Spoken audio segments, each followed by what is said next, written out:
back to another episode of the Hats Off podcast by 17 Hats. I am your host, Amanda Rae, and today we're going to dive into ideal client and why knowing your ideal client matters to your business growth. So you've probably been told so many times before you need to know your ideal client, right? That's kind of the first thing small business owners get asked. Well, who's your ideal client? And I feel like so many small business owners know, like, okay, I need to discover who my ideal client is, but they don't really understand why knowing the ideal client is so important and extremely important to your business growth. So as we go into the new year, it is really, really important. Take the time to look at your website, your social media, everything that you're putting out and going, wow, does this fit my ideal client? Because if it doesn't, your business is hurting. So let's dive into it. So first off, what is your ideal client? Your ideal client is your ideal client. If you could choose one type of person to serve in your business, what would that person, what would they look like? How would they dress? What would they believe in? What would be their values? What's their age range? Where do they live? What's their personality? Right? So it's all of these factors that make human beings, and you are just describing them to the T. I like to say, take your very, very best client, right? Who was the best client that you ever had? Take that best client and start identifying everything that made them a great fit to your business. If you haven't had like a best client yet, then you can allow yourself to dream a little bit and say, okay, what would be the most perfect client for my business? Now, is all of your clients going to look like that ideal client and have those aspects of the ideal client? No, probably not, right? The goal is that you obtain 1 or 2 this year and 5 or 6 next year and 10 the year after. And then by year 3, 4, 5, then you're at 80%, 90%, 100%, right? You're never going to just hit it out of the ballpark right away. Some of you are going, I don't give a flip. As long as they pay me money, I'm willing to take them on as a client. Heard, sold, right? I am not anti that. You'll hear some people that are saying only take people that are your ideal clients. Like, I get it. You got to put food on the table. You have to, you got to pay bills. You have to pay mortgage. It's a thing, right? And because it's a thing, sometimes you have to take people that aren't necessarily the most ideal. That's okay. You're growing a business. You're on the journey. It's a part of it. Eventually, you're going to get more and more clients to where you don't have to take those people, right? That's a win. So going back to your ideal client, first step is to, really kind of dive into what does your ideal client look like. And again, if you've done this before, it's really important to do this every year because your ideal client is going to change. If you're just getting started in business, it's probably going to change every year, right? It's not going to stay the same, and that's okay. So you want to make sure moving into the new year, you have a good grasp on this. So once you identify kind of your ideal client, the other thing you have to think about is, what is this ideal client going to buy? Right? And this is where people, things begin to be not aligned. We have our ideal client, but the things that we're offering are things that your ideal client is never going to buy, or at a price point that does not speak to them, right? High-end clients sometimes want high-end price points, right? Look at Louis Vuitton, look at Gucci, look at some of the watch manufacturers out there. Or not manufacturers, but some of the watch brands, right? Some people buy specifically on price, and, that's okay if that's what they want to be, right? No judgment. Some people buy because prices are high. Some people buy because prices are low, but most people don't buy on price at all, right? Very few people do. And so when you look at your ideal client and you start thinking about your ideal client, you have to start thinking about, why do they buy? What is the reasoning that they will actually make the purchase, right? What is going on in their head for them to say, yes, I need this? So it's not about just offering whatever you want to offer, right? But it is about looking at your ideal clients and saying, what are they needing? What are they wanting? And what do they desire? Three things. What do they need? What do they want? What do they desire? So if you look at us as like human beings, right? We need air. We need water. We need food. We need sunlight. We need sleep, right? Those are things we absolutely need to survive. We want a well-paying job. We want work-life balance. We want a nice house. We want a nice car. We want our children to be happy. Those are all wants. We could live, maybe not happily, but we could live without those things. And then what do we desire? Right? We desire the White House with the picket fence. We desire the American dream. We desire, whatever fancy dancy car that you're wanting to desire. Your clients are the same thing when they come into your business. They have needs, things that they absolutely have to buy right now, right? This is something they need. They need a solution. But with that solution, they have wants and they have desires. It's the same reason when we go to Target. You go to Target to buy, I don't know, Tide or laundry detergent, right? That is the need, but you come out of there with the wants and you come out of there with the desires, which is why you go in going, okay, I'm going to spend $20 and you end up spending $100. So you have to think about what is your ideal client. Once you have it defined, what are they actually coming to you for, the need, and then the want and the desires, and what are you going to offer in your product line to hit all of those categories, right? Because when you can hit all of those categories, if you sell things in packages, that's your packages. Your want package is your lowest package. Your need package is your lowest package. Then your want package is your package number 2. And package number 3 is their desires. So again, by knowing your ideal client, you can know what to sell to them. So that's step number 2. Step number 1, identifying the ideal client. Step number 2 is what actually is your client needing, wanting, and desiring from your service. Step number 3 in this kind of brand refresh, understanding your ideal client, is now that you have that down, you need to think about your marketing message. What type of message, what brand? I'm not saying to go redo all your colors and your logo and all of that, but does your brand, your logo, your colors, your design style, your website style, your tone in which you speak, your voice, does all of this fit who you're speaking to and what you are selling? Does it correlate? Does it relate? Does your ideal client speak like that? Do they talk like that? Do they have the same values as you? Do they show up in the same way? When they look at your social media, when they look at your website, will they see themselves in it? If they don't, that needs a refresh, right? Your ideal client should look at your website and say, wow, this person gets me. They understand me. They understand what I want. They understand what I need, what I desire. They are professional. They can do this for me. They get me. So when you look at your social media accounts, when you look at your website, look at the images. Do the images look like your ideal client? Because if they don't, it's going to be a turnoff to your ideal client. You can have a variety of different images on the website, right? But are they going to look at them and say, yeah, that's me? Are they going to see themselves in it? Same thing, again, with your marketing message. So you have to take a look at all of your accounts, whether it's social media, your website, whatever it is, wherever you have image representing your brand, and say, does this match? Does everything align? Right? Does everything align from your ideal client to your products, your offerings, to the visuals that you're putting out there, right?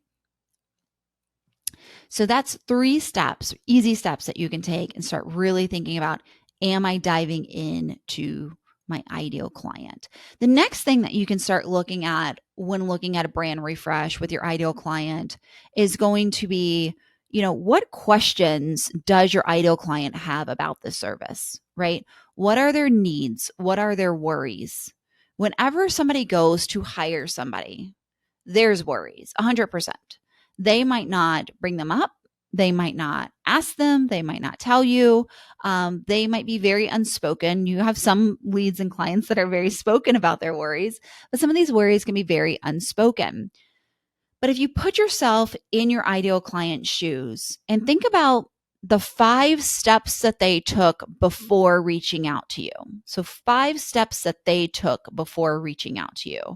For example, I just started working out with my trainer a few months ago. And before I started working out, I tried walking on my own.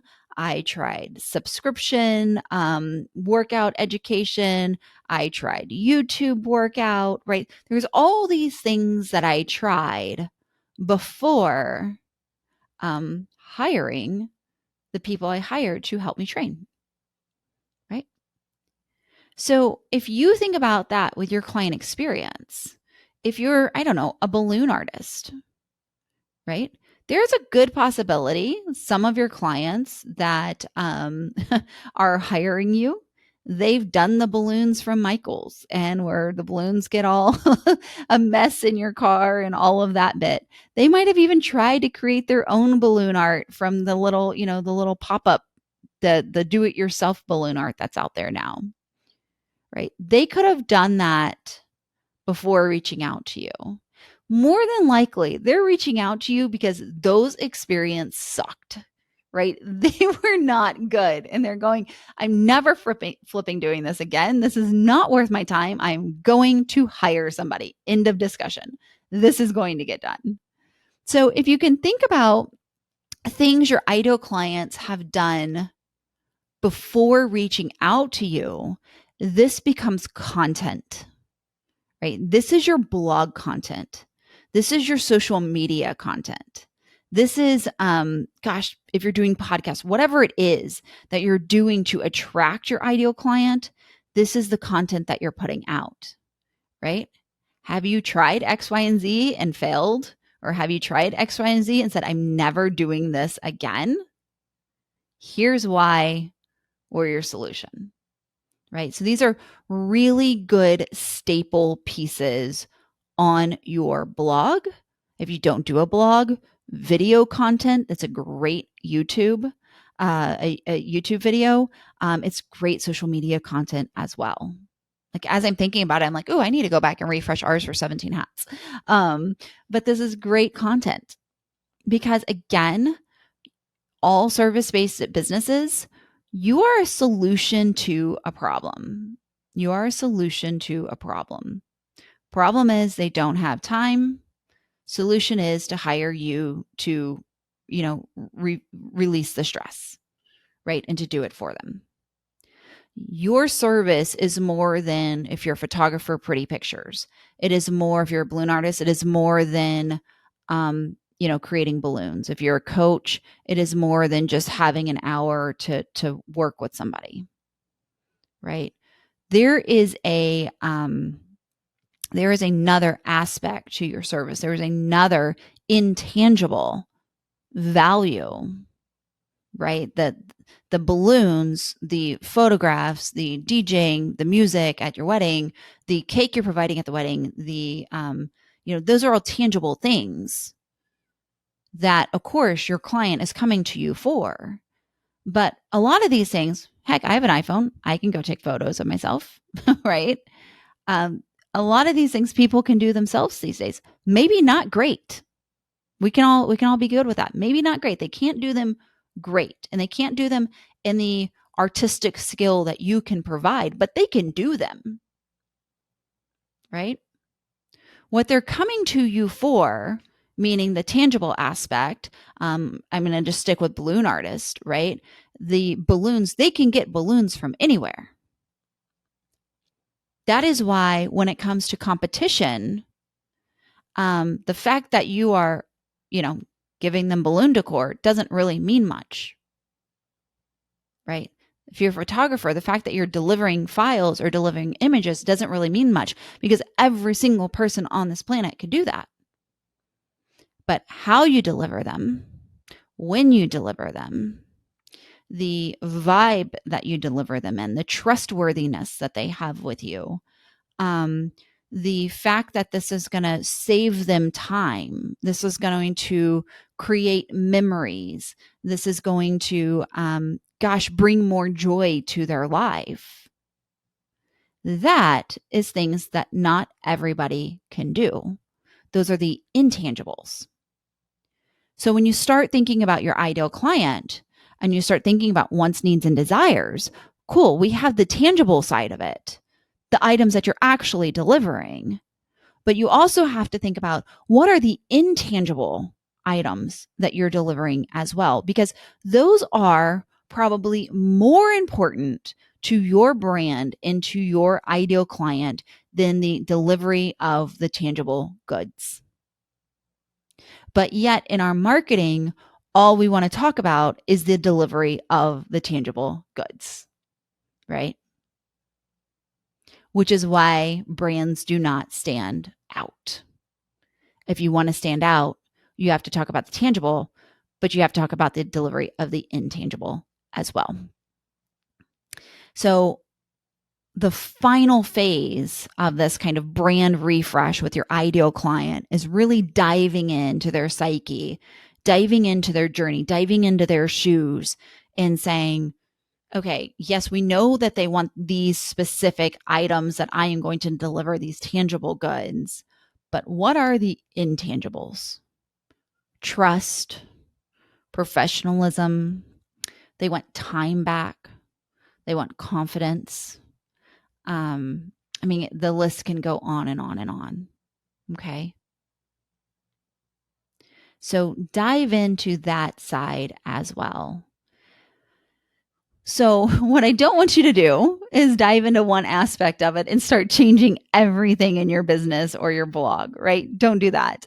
But take one thing at a time, right? Look at your images, define your ideal client, look at your images and say, what are a few images I can switch out this week? What are a few social media posts that I can make that look and feel more like my ideal client? How can I tweak my products that I'm selling or my services that I'm selling, my goods, right? This does not need to be a complete rewrite. This is a refresh for the new year. So how can you do just that? How can you take the information that you heard today about ideal client, hone down, and make a few small tweaks in your business? But the thing about business is that really it's not good enough to do this once a year. Every quarter, you need to be going, who are my ideal clients? Am I meeting them where they're at? What are a few tweaks this quarter that I can make? One of the ways that small business owners get burnt out and become very down on themselves is because they feel like they cannot do everything they want to do. And let me tell you, you can't do everything you want to do. It's impossible. You're one person, okay? You're not going to be able to do it all. And you need to be okay with that. It is okay to not be able to do it all, right? But it is not okay to not be making productive steps towards your goals every week, every day, even. Small tweaks to your marketing, to your processes, to the business side of business is going to help you gain traction because every small tweak creates momentum. And momentum is what creates traction, right? So small tweaks, day after day, week after week. Don't feel like you need to eat the whole elephant at one time. You can do this week by week. And in the reality, that's going to be much better than trying to do it all at one time because each time you do something, that's a new learning. You're going to learn from it.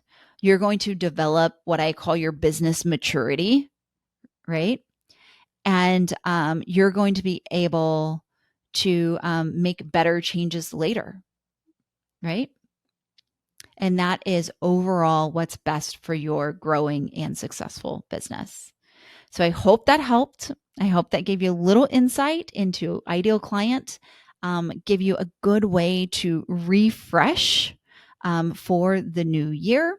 Go ahead, dive into it. I would love to hear what you've done, what you've changed.